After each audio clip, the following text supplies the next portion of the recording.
So that officially makes me old. We can do levity too, can't we? We can have a little levity. Is that all right? We can smile. It's okay. All right. They earn credit if they laugh. Just making sure.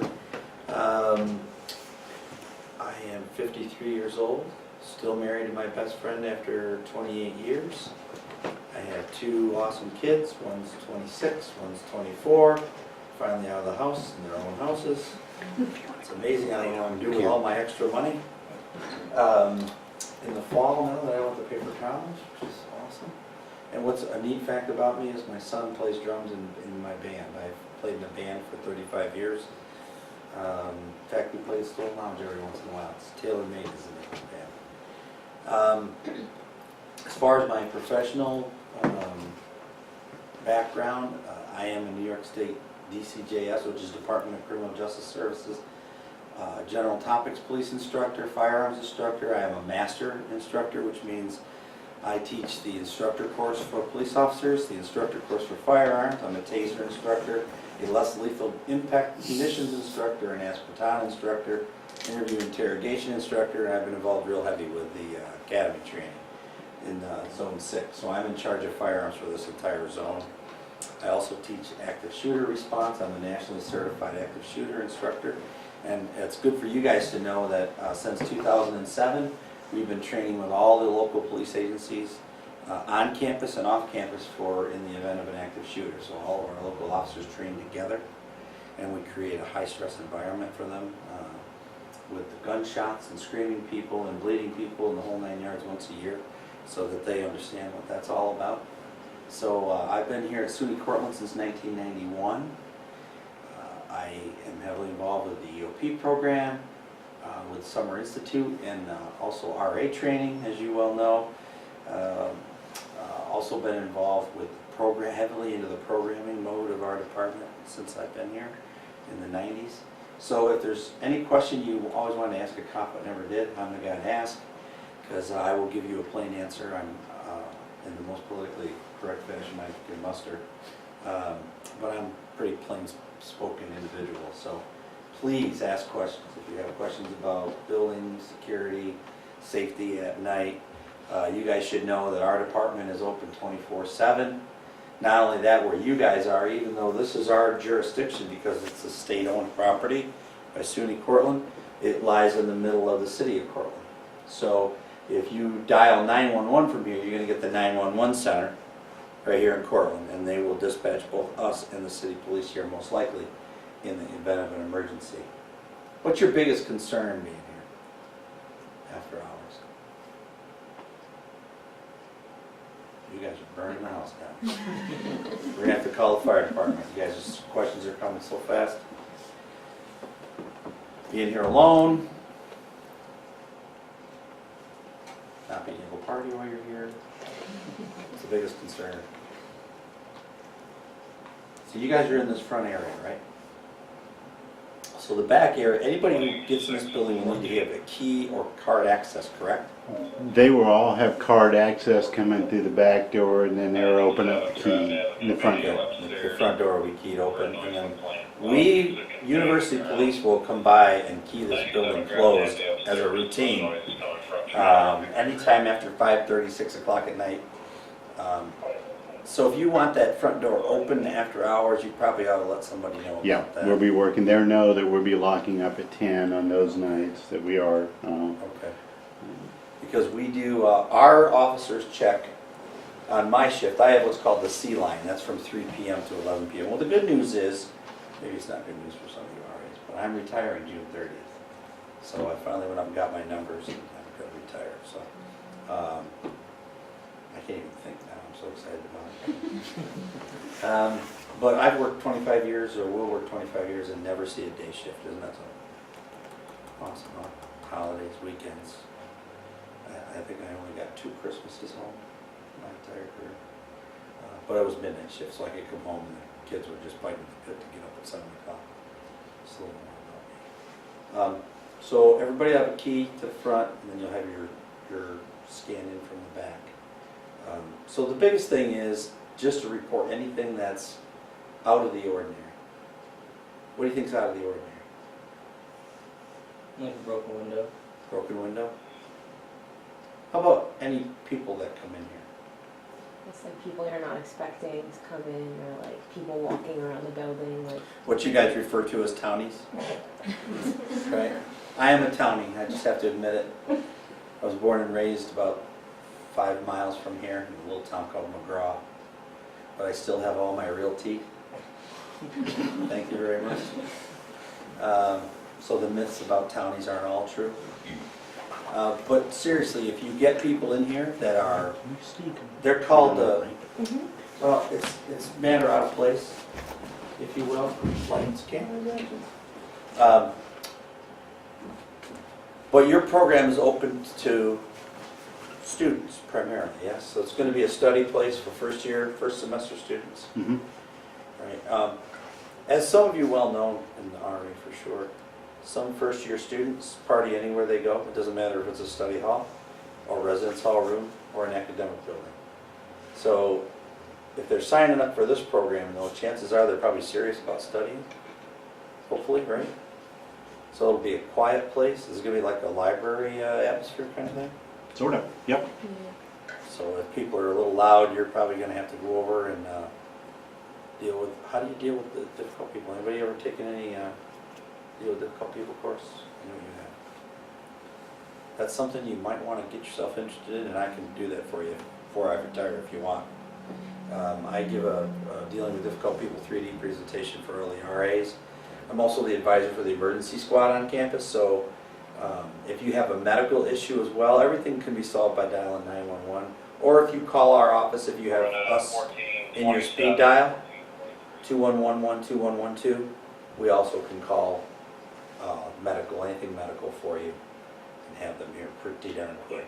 Our response time to any call for emergencies, this is a little known fact, UPD trivia, if you're ever doing it at a party, is 90 seconds of calls for emergencies. Now it does depend, if I'm the only car on like I am tonight, I might be at West Campus, so the response time might be a little bit longer than that. But 90 seconds can seem like a pretty darn long time when you're waiting for the police to show up. So, just remember we do our best to get here.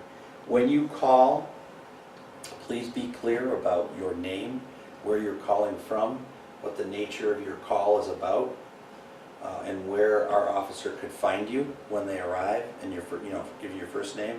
It's a lot like responding to the residence halls. We want to know where we're going and who we're talking to, and what the report of the problem is. Let's see, any other general safety things. You guys will be working on pairs. Mm-hmm. Nobody will be here alone. Minimum 2, Minimum if 2. not up to 4 sometimes. And that's very good, because then you don't feel like you're by yourself. You always have a partner. If somebody gets loud, rude, and belligerent, what's the best thing you can do? Tough. I'm going to start telling some jokes or something. Maybe a donut joke. They always go well with the cops, right? As you can see, I took it my ingredients. Nobody? Let's talk about a real emergency. A guy comes through the front door with a gun. Anybody ever thought about what they do in an active shooter situation? You, because you know. Anybody else? What are your choices? Get to a safe room. Okay. Where might that be? Not this one. Yeah. Right now, this room is, if I was a bad person, this room is what I call a target-rich environment. Using fancy firearms terms. Why am I saying that? A lot of windows, not that many places to like hide yourself or cover yourself. It's a target-rich environment because there's a lot of targets in close proximity to my firearm. That's why it's a high target. Listen, if terrorists want to shut this country down, the best thing they can do is attack a school. Do you know what's going to happen the next day? Not a single parent in this country sends their kids to school. What kind of an economic impact is that? Think about that. So the best way to handle yourself in a shooter situation is to think about it beforehand and prepare, right? Anybody here play sports, baseball, softball? What did the coach tell you? Just when you're standing in the field, instead of twirling your hair or chewing your fingernails, they told you what? Pay attention. And think about what? What am I gonna do if the ball comes to me, right?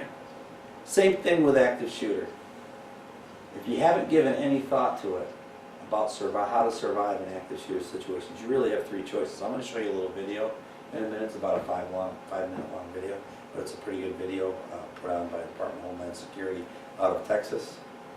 And it's short, sweet, and to the point, but you basically have three choices, right? You can run, you can hide, and they finally are telling us it's okay to tell you guys to fight. Okay? So if you hear gunshots, anybody here ever heard a real gunshot? How many people here have shot a real gun? Awesome. Handguns? Long guns? What'd you shoot? Long gun? Like a rifle? Shotgun? Okay. Anybody handguns? I have once, but I don't remember what it's called. Don't remember? Yeah. It's fun. You should go try it sometime. So a lot of times, the problem that you see in these kind of incidents, even with police officers, believe it or not, when I'm training police officers, is recognizing that that's a gunshot. Because the minute you recognize it's a gunshot, you know that's way out of the ordinary, right? Out of our entire realm. And you have a better, by the way, you have a better chance of being struck by lightning twice in the same spot than ever having to deal with an active shooter. You realize this, right? The problem is, in areas of our country, these people go into, remember the Colorado theater a couple of years ago? They just sentenced that guy. He went into a theater and there were over 500 people in this, like a Regal theater. You know how they have the stadium seating and everything? And he had a smoke bomb. He threw a smoke bomb out. But the amazing thing to me is, especially with my background, is that this guy can stand there and go through 4 or 5 magazines and reloads and no one challenges this guy. That blows my mind. And some of you are like, yeah, that's crazy, isn't it? Because we don't think about those things anymore. We don't prepare ourselves for those kind of things anymore. And the key is being prepared. Hopefully it'll never happen. Why do I train with my gun 50 rounds a month? So you can be prepared. Prepared, exactly. Because if it does come out of the holster, I better know how and when to use it, right? And be able to use it proficiently. So I'm not saying you have to have that level of preparedness, but just giving it that thought about what do I do? Look at, from situations right up until someone looks at you. How many people have been sworn at by another student when they're working? Anybody? As I found out lots of things about my mother I never knew since I've been a cop. That's a joke. Usually told to me by stupid drunk people. Okay? And I'm kind of lucky this particular occupation. So the most belligerent individuals I deal with are usually intoxicated and usually have low regard for the police. So you need to have a thick skin. So when you're dealing with somebody who's verbally combative with you or they're challenging you, you don't want to buy into what you don't want to join the band, okay? You don't want to buy into what they're doing. You understand what I mean? Are you hearing what I'm saying? In other words, if they're difficult to you or they start calling you names and so on, don't buy into giving that anger back. The best thing you can do is create space between you and that person and call for assistance. Because we have a captive audience. If they're a student and they probably got to sign in to get in, they're just silly if they give you a hard time. Because, Campus Judicial is going to have fun with them. I have to listen to the radio, folks, so I might have to, if I get a call. Did you have a question? Thought you had a question. I was like, anything from that's escalation of force, okay? Most of the time we all deal with, the worst thing we're all going to deal with is somebody who's verbally abusive, or they might even become physically abusive. Anybody here had somebody try to punch you in their life?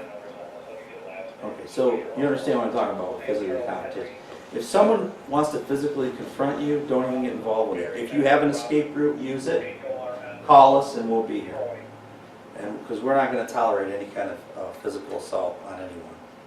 That's dealt with very seriously by our department and also by the university. All right. So, active shooter. What are the 3 things you can do? Run, hide, and fight. Run, hide, and fight. It's warm in here, isn't it? Warm in here, or is it just my body armor? It's a little warm in here. I'm trying to think of anything else you might want me to hit. Well, the things that I've thought about, I think you've kind of touched on. What do you do if you have somebody who comes in, and we are surrounded by party house, apartments that sometimes this is party, nothing now. party. And I would think, we've never had a problem before, but we've also never been open with the lights on until 10 o'clock, five Right. nights a week. So we don't Right. know what to expect. When the weather starts getting warm in the evening, you might need partiers across the street in the castle. Okay, these apartments next door usually are not too bad. Yeah, they're not bad. Not too bad of a hotspot. When that used to be the Kappa house, that was a serious source of problems for the city police and us too. And they still tell you at orientation, don't go to Kappa or Beta parties? They still tell you that? Yeah. Because they're still loosely organized, right? You know, we used to try not to tell students that. Why? So they didn't know about it until you told them. Yeah, the minute somebody in authority tells you, don't go to the Kappa house or don't go to the Beta house because they have big parties, what's the first thing you do when you get here? You go to the Kappa house, you go to the Beta house. You know, so most of our serious, in my career, I investigated the two serious sexual assaults that I ended up investigating were both originated from the Kappa house. That was a bad place, a lot of drugs, a lot of problems.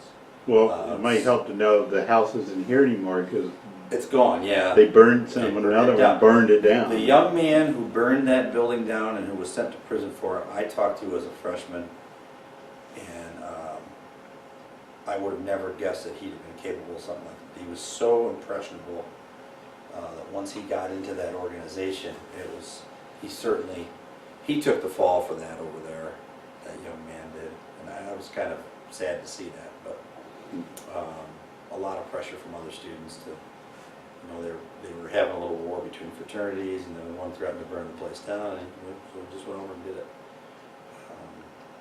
But that's where the two worst sexual assaults that I ever investigated came from, was right there in that house. But you don't really have too much of a problem with this one next door either. City police aren't here a lot. So you're in a pretty darn good place, actually, out here. The issue's going to be, are they going to bus the students down here? You know, we're negotiating. We're hoping that we're going to have busing at least in the evenings. That's what I'm fighting for, trying to get busing Right. 6 to 10. Because I don't know how much foot traffic you get here with first semester students who are required to live in the residence halls. It's a lot. What's that? That's like a wall. It's a hike. Yeah. It is a hike, yeah. So I would think maybe they could even break out those small vans again. And that's that we're debating, but they're considering, and I think it looks like they're probably going to do something. They haven't let me know what yet. But I know the organizations, if you have upper class students, can submit forms, and if they go to the van driver course, it's all online now. And that's been student employment opportunities as well, cool. driving the vans back and forth from campus to different functions. I know the sports teams all do it. So that might be something that you might want to investigate. Okay. For your program, your own people could drive the vans to and from campus, and then you kind of control who's coming down and who's not. Yeah, well, I'm going to keep that in the back of my mind. Because I know they've done that in the past for different things. Any questions so far? Something, not even one of those I have a friend who questions? I think what started me thinking about the reason we really want to think about it is we had an incident in the back of the property, I guess, in the fall. And it happened, 2 at night, so that wouldn't have affected us, but it at least got us starting to think about the remote location. And again, we've been down here now for 3 years, and I actually feel like this is the safest building on campus because it's always locked during the day. Right. And we're going to try and maintain that. Right. The problem with this building from a security standpoint is the number of places somebody could hide in here. This is one of those buildings with all those little tiny rooms that they made all the partitions in, and you got 3 floors and 2 of them really aren't used. Have you ever been in the basement? I love it. Scary place, isn't it? Yeah. That basement is, yeah. I mean, they even have, well, last I knew, they even had like the remnants of the old coal bin down there and everything. So we were talking about the history of the building beforehand. When I first got here, the upper room in the front was where they stored all their historical photos and all that. That was a really cool room to go to. There's a lot of great photos there. A lot of sports teams from the 20s, 30s, 40s, 50s up there. Our plan is to have somebody at a desk in the hall in the evenings and weekends checking in. Right in this area here? Yeah, when I spoke to Officer Murphy, we were batting around. Our big concern is making sure you don't have people wandering the building when they're on a break or whatever. We're going to put a sign at the top that basically says employees only, but we're still going to need to be keeping an eye and Let's being say, vigilant. would your key secure that door there? Yep. So you can Well, secure actually, that there's door. no door at the top of the hallway. So You go up, take a left, you go down the hallway, right? Yep. It's so they if they want to just keep going up the steps, they can, and that's why the person will be there in the hallway, just kind of keeping track. But that probably won't happen in the afternoon. But we always have people in the building during the afternoons anyway. And these doors aren't locked either. No. You can go all the way through the Yep. building. Yep. Yeah, so you guys are probably gonna have to keep an eye on the traffic going by you. Start looking around to where people are at, especially when it's time to leave. Mm-hmm. So I would come up with some sort of protocol. Any suggestions? I would do it at both of them, and I would just start from the rear of the building and come forward. The problem is, people could go up those stairs in the back, you'd never know unless you heard somebody walking around up there. The other thing too is if you got at night and if it was closing time and you know how the hair on the back of your neck stands up if something's not cool? If you get that feeling, call us, we'll be happy to come down here and walk the building. So don't be afraid to call us if you, geez, I don't know if there's somebody upstairs, I've heard some noises. If you're hesitant to go upstairs and check that out, please call us.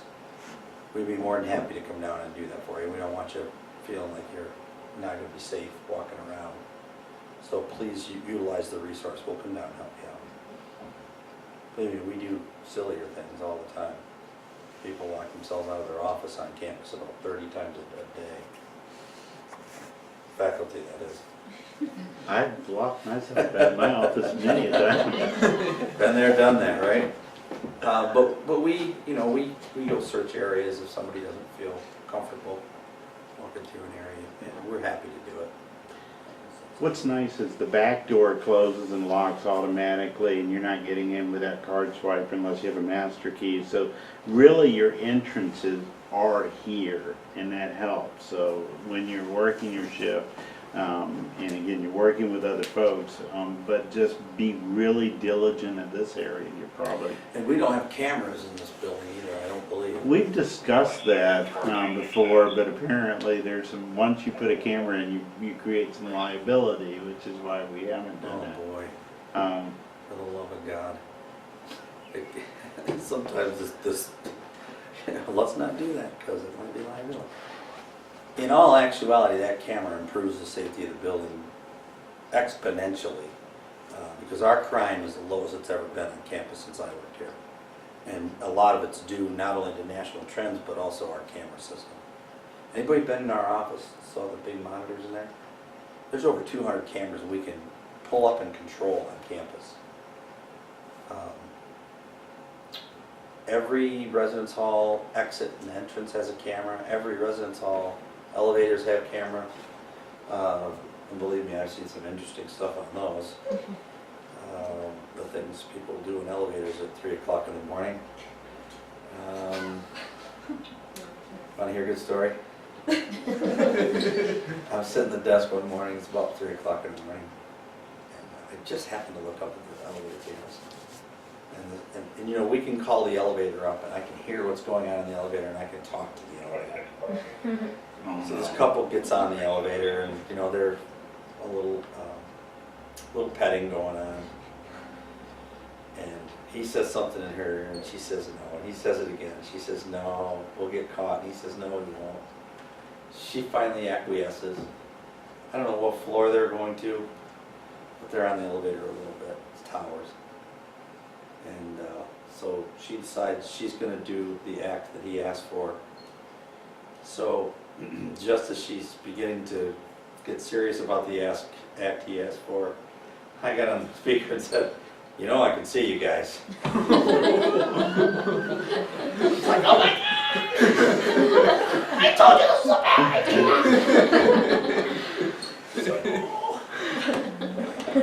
Can't make it up, man. Cannot make make it up. I didn't know there was cameras in here. But we solved a lot of our criminal mischief has gone down this damaging property, things like that, and our unauthorized people in buildings and things like that, way down. When I first started working, it was not uncommon walking the res halls at 3 or 4 in the morning and finding 10, 15, 20 people at night walking the res halls looking for open doors to steal things. And that's scary. But that's virtually gone now with card access and the cameras. People aren't able to get in the building. And that's the nice part about the card access out here. And if somebody does use card access, at least we have a record of it and whose card was used, so we can start tracking, information down and try to find them. So, and this one here, this door, so even though this area is open, they know they got to come in through the back. These guys do. Right. They're But the public can participants. come Yeah, right through this door. So you'd probably be setting the desk up right out here in this lobby. that's the goal. That'd be like the old-fashioned night clerk in the rest halls. That's cool. All right, I want you guys to see this video. Has anybody ever seen a video on this? You have already. A couple of things, just extra things to be aware of. Not even here at your job, but in everyday life. If you know someone and all of a sudden they start to become very withdrawn and depressed, bring that to somebody's attention. Or if they start having a fascination with death, or a fascination, too much of a fascination with guns and blood and bombs and other incidents that they've heard of active shooters, you know what I'm saying? Don't let that stuff go. Tell somebody about it. Tell a professor, call university police, talk to us about it, tell us about it. A lot of these active shooter incidents could have been prevented if there was a little intervention done before that person got to the point where they felt the only answer they had was to get a gun and go shoot someone. Okay, so that's very, very, very important. And there's a lot of effort now spent on educating, and gosh, faculty starts taking us up on this stuff. We're great at giving it to the students and the student staff, but it's very, very difficult to get in and give those presentations to the faculty. I can do that. And it's very, very good information, and really, if all of us got together and just started reporting that kind of behavior, and we have a behavior assessment team on campus, as you well know, that we alert these students to, and then we intervene with the counseling center or us or Residence Life, and we try to get people some help that might be sliding into that situation. So far so good. We've had a couple people identified and we're able to get them some help, and in both cases they ended up making a turnaround and doing well in their classes. And the biggest problem we have for your safety in this building or any building is not the violence itself, but the mental illness that precedes it or causes it. Does that make sense to everybody? In my humble opinion, doing this job for 25 years, that's where we're failing. Is we are failing in treating mental illness, recognizing mental illness, treating mental illness, sharing information about mental illness, because there's still laws in place where if somebody's said to you, I think about going and killing people, you're not allowed to come tell me about that, and that's just silly. There are people working on the problem, because there's a thin line between what's medical information and what's information that could save a lot of people. So in my opinion, not necessarily the opinion of those who hire me or employ me or pay me, but I've been around a long time. And my experience in both my college coursework and also my job has been that mental illness is that cause which really drives acts of violence like that. Most of them are not spontaneous. Have you noticed that problem's gotten worse over the years? Yes. Yeah, that was a leading question. And one of the things you guys probably don't know is we, and all colleges are dealing with this. With your professions, these are almost all psychology students. We've gotten a lot better at diagnosing and at treating problems that we couldn't treat in the past, which means we have a lot of people coming to college who wouldn't have come to college in the past. But that's making our job more complicated now, and so you guys need to be aware of there's a fair number of students who will be coming in the fall who are vulnerable, and so what Officer Bennett's saying is really important. We're going to have to develop some procedures how they report to me, because that's my Right. job as a PI to them, and so Some sort of incident report, Yep, yep. person's report. You know, the other thing, and I hate to sound, without bringing politics or anything like that, because I can't talk about politics or religion, it's never good. We're also dealing with people who have not had the experience of getting drunk at home with a support system there because of the drinking age and so on. We also have a lot of people who have not heard the word no a lot in their lifetime. You know what I mean? And I know, I'll take it personally here. My wife and I did spend a lot of time on making sure we were not helicopter parents. You know, that limits get set and consequences are known. And no, it's okay to say no. But a lot of people these days do not know how to deal with their anger. Does that make sense? Especially you psychology majors, you probably could tell me a thing or two about it. But those are the people that I'll run into and need to be able to deal with, is people who all of a sudden are just outbursting with this anger that may not have started with me at all. You know, they're causing a problem that they've been working on for 6 months, and I'm supposed to solve it in 30 seconds, you know what I mean? So, you know, that's a big issue for us to deal with as well, as student staff that are dealing with things like that. So, psychology is very interesting. How many people really want to be a psychologist in here? 1, 2, 3,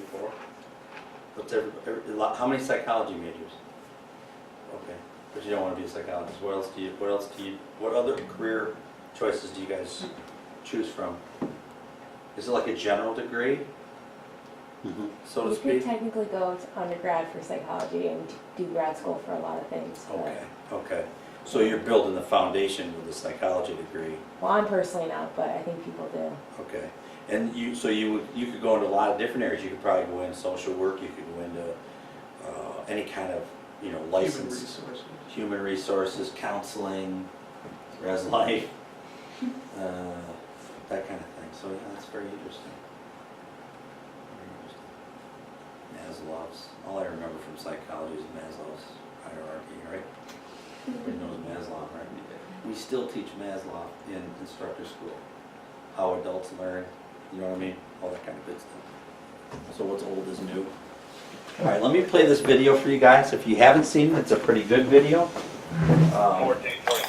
If you can't see it, come on over and get closer and I'll put it on the full screen.